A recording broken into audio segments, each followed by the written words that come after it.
Hi friends, ಇವಾಗಿನ ಕಾಲದಲ್ಲಿ ನಮ್ಮ ಪ್ರಪಂಚ ಎಷ್ಟು ಅಡ್ವಾನ್ಸ್ ಆಗಿದೆ ಎಂದರೆ ಒಂದು ಚಿಕ್ಕ ಎಲೆಕ್ಟ್ರಾನಿಕ್ ಸಾಧನದಿಂದ ಎಲ್ಲಿಂದ ಎಲ್ಲಿಯವರೆಗೂ ಬೇಕಾದರೂ ಮಾತನಾಡಬಹುದು ಮತ್ತು ಯಾವುದೇ ದೇಶದ ಮೂಲೆಯನ್ನು ಕ್ಷಣ ಮಾತ್ರದಲ್ಲಿ ನೋಡಬಹುದು. ಆದರೆ ಭವಿಷ್ಯ ಎಂಬುದು ತುಂಬ ಅಡ್ವಾನ್ಸ್ ಆಗಿ ಸಾಗುತ್ತಿದೆ. ಮುಂದೆ ಇದೇ ರೀತಿಯಲ್ಲಿ ದೇಶ ಇರುತ್ತದೆ ಎಂಬುದನ್ನು ಊಹಿಸಲು ಜನಸಾಮಾನ್ಯರಿಗೆ ಅಸಾಧ್ಯ. ಆದರೆ ಕೆಲವು ವಿಜ್ಞಾನಿಗಳ ಮುಂದೆ ಈ ಭೂಮಿಯು ಯಾವ ರೀತಿಯಲ್ಲಿ ಇರಬಹುದು ಮತ್ತು ಯಾವ ರೀತಿಯ ಅಡ್ವಾನ್ಸ್ ಟೆಕ್ನಾಲಜಿಗಳು ಬರಬಹುದು ಎಂದು ಊಹಿಸಿದ್ದಾರೆ. ಆದರೆ ಇದಕ್ಕೂ ಮುಂಚೆ ನಮ್ಮ ಪುರಾತನರು ನಮ್ಮ ಭವಿಷ್ಯ ಹೇಗಿರಲಿದೆ ಎಂದು ಊಹಿಸಿದ್ದರು. ಅದರಲ್ಲಿ ಕೆಲವು ತಪ್ಪಾದರೆ ಇನ್ನು ಕೆಲವು ನಮ್ಮ ಜೀವನಕ್ಕೆ ಸರಿಯಾಗಿ ಅನ್ವಯಿಸಿದೆ. ಸ್ನೇಹಿತರೆ, 3024 ಅಂದರೆ 1000 ವರ್ಷಗಳ ನಂತರ ಈ ಭೂಮಿ ಹೇಗೆ ಇರಲಿದೆ ಎಂದು ಹಾಗೂ ಮಾನವ ಹೇಗೆ ಜೀವಿಸುತ್ತಿರುತ್ತಾನೆ ಎಂದು ಹೇಳಲು ಅಸಾಧ್ಯ.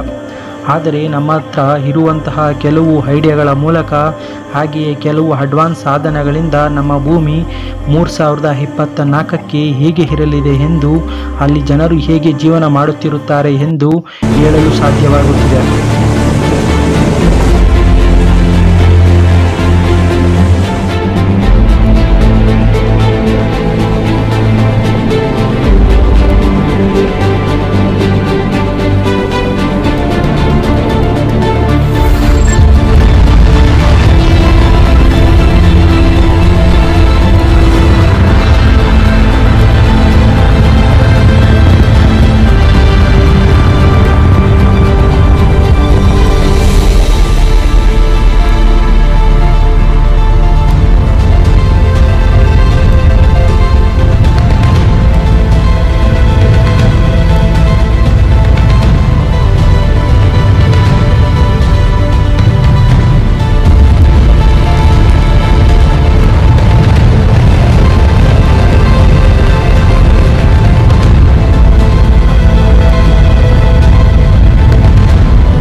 ಸ್ನೇಹಿತರೆ, 3024 ಅಂದರೆ 1000 ವರ್ಷಗಳ ನಂತರ ಈ ಭೂಮಿ ಎಕ್ಸಾಕ್ಟ್ ಆಗಿ ಹೇಗೆ ಇರಲಿದೆ ಎಂದು ಈ ವಿಡಿಯೋದಲ್ಲಿ ನೋಡೋಣ ಬನ್ನಿ.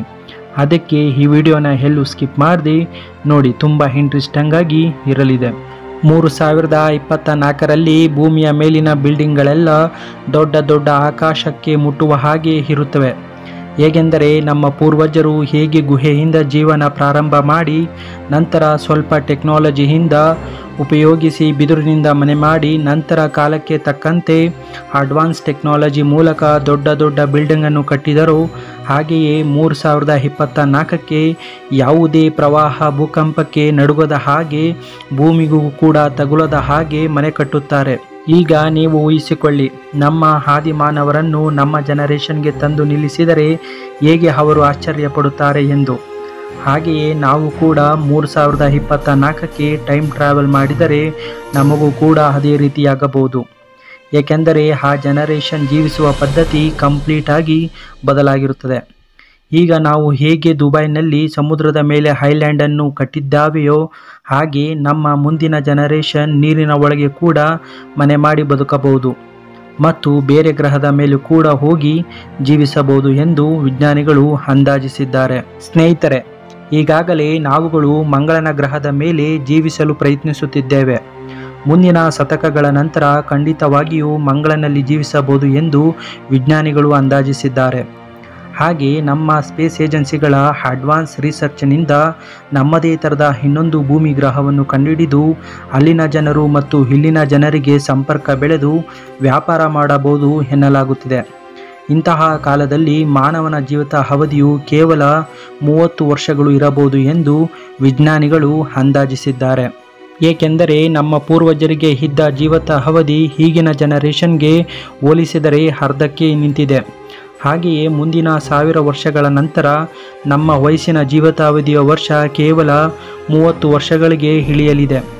ಆದ್ದರಿಂದ ಆಗಿನ ಜನರೇಷನ್ ಸಣ್ಣ ವಯಸ್ಸಿನಲ್ಲಿ ಮರಣದ ಅಂಚಿಗೆ ಕಾಲಿಡುತ್ತಾರೆ ಮತ್ತು ಆಗಿನ ಅಡ್ವಾನ್ಸ್ ಟೆಕ್ನಾಲಜಿಯಿಂದ ಯಾರೂ ಕೂಡ ಕುರುಡರಾಗಿ ಇರುವುದಿಲ್ಲ ಮತ್ತು ಆಗಿನ ಕಾಲಘಟ್ಟಕ್ಕೆ ತಕ್ಕಂತೆ ಕಾಯಿಲೆಗಳು ಕೂಡ ಅಡ್ವಾನ್ಸ್ ಆಗಿ ಇರಲಾಗುತ್ತಿದೆ ಎನ್ನಲಾಗುತ್ತಿದೆ. ಮುಂದಿನ 1000 ವರ್ಷಗಳ ನಂತರ ಯಾವುದೇ ರೀತಿಯ ಟ್ರಾಫಿಕ್ ಜಾಮ್ ಇರುವುದಿಲ್ಲ. ಯಾಕೆಂದರೆ ಪಬ್ಲಿಕ್ ಟ್ರಾನ್ಸ್ಪೋರ್ಟೇಷನ್ ಅತ್ಯಾಧುನಿಕವಾಗಿ ಬದಲಾಗಿರುತ್ತದೆ. ರೋಡ್ಗಳ ಮೇಲೆ 4 ರೀತಿಯ ಟ್ರಾನ್ಸ್ಪೋರ್ಟೇಷನ್ ಮತ್ತು air transportation, under water transportation ಶುರುವಾಗಿರುತ್ತದೆ. ಇದರಿಂದ ಮುಂದಿನ ಜನರೇಷನ್ ಯಾವುದೇ ಟ್ರಾಫಿಕ್ ಜಾಮ್ನಿಂದ ಕಷ್ಟಪಡುವಂತಿಲ್ಲ. ಹಾಗೆಯೇ ಈಗ ಜರುಗುತ್ತಿರುವ ಆಕ್ಸಿಡೆಂಟ್ಗಳು 100% ನಿಲ್ಲುತ್ತವೆ. ಯಾಕೆಂದರೆ ವಾಹನಗಳ ಮೇಲೆ ಅಳವಡಿಸಲಾದ ಆಟೋಮ್ಯಾಟಿಕ್ ಮ್ಯಾಟಿವ್ ಸೆನ್ಸರ್ನಿಂದ 100ಕ್ಕೆ 100ರಷ್ಟು ಆಕ್ಸಿಡೆಂಟ್ಗಳು ನಿಲ್ಲುತ್ತವೆ. ನಂತರ ವಾಹನಗಳ ಸ್ಪೀಡು ಕೂಡ ಅಂದಾಜಿಸುವುದಕ್ಕಿಂತ 100ರಷ್ಟು ಹೆಚ್ಚಿರುತ್ತದೆ. ಅಂದರೆ ನಾವು ಭಾರತದಿಂದ ಅಮೆರಿಕಕ್ಕೆ ಹೋಗಲು ಕೇವಲ 1 ಗಂಟೆಯ ಸಮಯದಲ್ಲಿ ತಲುಪುತ್ತೇವೆ.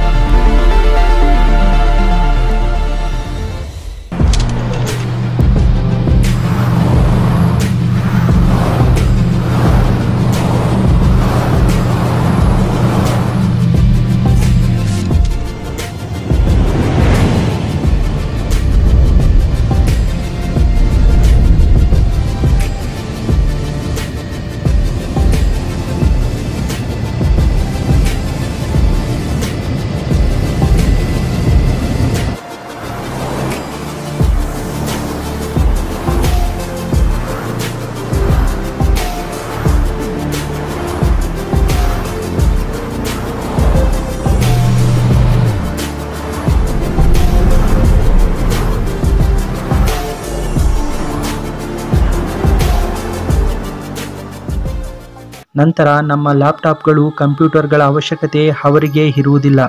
ಯಾಕೆಂದರೆ ಅವರು ನಿಂತಿರುವಲ್ಲಿಯೇ ಒಂದು ಸಣ್ಣ ಮೈಕ್ರೋ ನ್ಯಾನೋ ಎಲೆಕ್ಟ್ರಾನಿಕ್ ಸಾಧನದಿಂದ ಗ್ಲಾಸ್ಲೆಸ್ ಸ್ಕ್ರೀನನ್ನು ನೋಡಬಹುದು ಮತ್ತು ಯಾವಾಗ ಬೇಕಾದರೂ ಅವರು ಯೂಸ್ ಮಾಡಬಹುದು. ಆಹಾರ ವಿಚಾರಕ್ಕೆ ಬಂದರೆ ಮನುಷ್ಯ ಮುಂದಿನ 1000 ವರ್ಷಗಳ ನಂತರ ಯಾವುದೇ ಆಹಾರವನ್ನು ತಿನ್ನುವುದಿಲ್ಲ. ಅದರ ಬದಲಾಗಿ ತನ್ನ ಎಲ್ಲ ಆಹಾರವನ್ನು ಒಂದು ಮಾತ್ರೆಯ ರೂಪಕ್ಕೆ ತಂದಿರುತ್ತಾನೆ. ಇದರಿಂದ ಅವನಿಗೆ ಯಾವಾಗ ಬೇಕೋ ಆವಾಗ ಆ ಮಾತ್ರೆಯ ಸೇವನೆಯನ್ನು ಮಾಡುತ್ತಾನೆ. ಇದರಿಂದ ಅವನಿಗೆ ಯಾವುದೇ ರೀತಿಯ ಒಬೆಸಿಟಿ ಬರುವುದಿಲ್ಲ ಎಂದು ಹೇಳಲಾಗುತ್ತಿದೆ. ಮುಂದಿನ 1000 ವರ್ಷಗಳ ನಂತರ ಯಾವುದೇ ಪೆಟ್ರೋಲ್, ಡೀಸೆಲ್ ರೀತಿಯ ಗಾಡಿಗಳು ಇರುವುದಿಲ್ಲ. ಎಲ್ಲ ವಾಹನಗಳು ಸೂರ್ಯನ ಶಕ್ತಿಯಿಂದ ಚಾಲನೆಯಾಗುತ್ತಿರುತ್ತವೆ. ಇದರಿಂದ ಒಂದು ದೇಶದಿಂದ ಇನ್ನೊಂದು ದೇಶಕ್ಕೆ ಹೋಗಲು ಯಾವುದೇ ರೀತಿಯ ಅನುಮತಿ ಕೂಡ ಬೇಕಾಗಿರುವುದಿಲ್ಲ. The Hyperpod is the long-haul vehicle of the Hyperloop One system.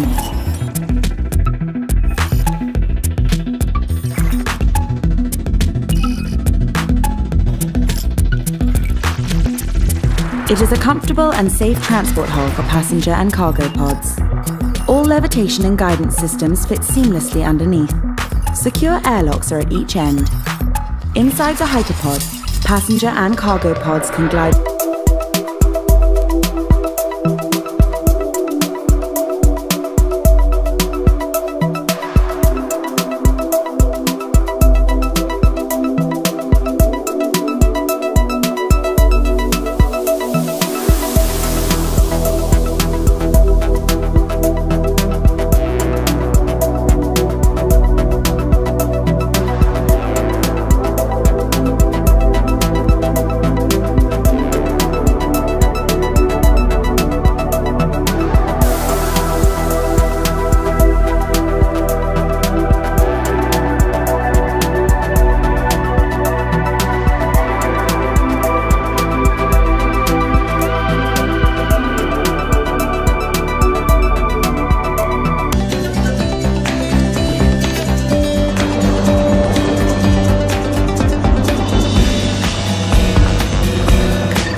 ಸ್ನೇಹಿತರೆ, ನಮ್ಮ ಮುಂದಿನ ಪೀಳಿಗೆಯ ಪರಿಸರ ನೋಡುವುದಾದರೆ ಪೊಲ್ಯೂಷನ್ ರಹಿತವಾಗಿರುತ್ತದೆ. ಅಂದರೆ ಎಲ್ಲ ಸೌರಶಕ್ತಿಯಿಂದ ಮಾರ್ಪಾಡಾಗಿರುತ್ತದೆ.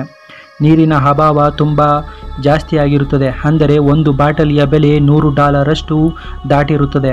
ಮತ್ತು ಮಾನವನ ಅತ್ಯಾಧುನಿಕ ಜೀವನದಿಂದ ಮಗು ಹುಟ್ಟುವುದು ಕೂಡ ನಿಂತಿರುತ್ತದೆ. ಎಲ್ಲವೂ ಹೆಚ್ಚಾಗಿ ರೋಬೋಟ್ಗಳ ಕೆಲಸವಾಗಿ ಮಾರ್ಪಾಡಾಗಿರುತ್ತದೆ. ಊಟ ಮಾಡಿಸುವುದರಿಂದ ಹಿಡಿದು ನಮ್ಮನ್ನು ಮಲಗಿಸುವವರೆಗೂ ರೋಬೋಟ್ಗಳ ಕೆಲಸವಾಗಿರುತ್ತದೆ. ಹೀಗೆ ಅತಿಯಾದ ಆಧುನೀಕರಣದಿಂದ ಮನುಷ್ಯನು ಕಲಿಯುಗದ ಅಂತ್ಯಕ್ಕೆ ಬಂದು ತಲುಪುತ್ತಾನೆ. ಸ್ನೇಹಿತರೆ, ನಾವು ಎಷ್ಟು ಆಧುನೀಕರಣಗೊಳ್ಳುತ್ತೀವಿಯೋ ಅಷ್ಟು ಅವನತಿಯ ಹಂಚಿಗೆ ಹೋಗುತ್ತೀವಿ ಎಂಬುದನ್ನು ಯಾರೂ ಮರೆಯುವಂತಿಲ್ಲ. ಇಷ್ಟು ಈ ವಿಡಿಯೋದ ಮಾಹಿತಿ ಅಂತ ಹೇಳ್ತಾ ಈ ವಿಡಿಯೋ ಮುಗಿಸ್ತಾ ಇದ್ದೀನಿ.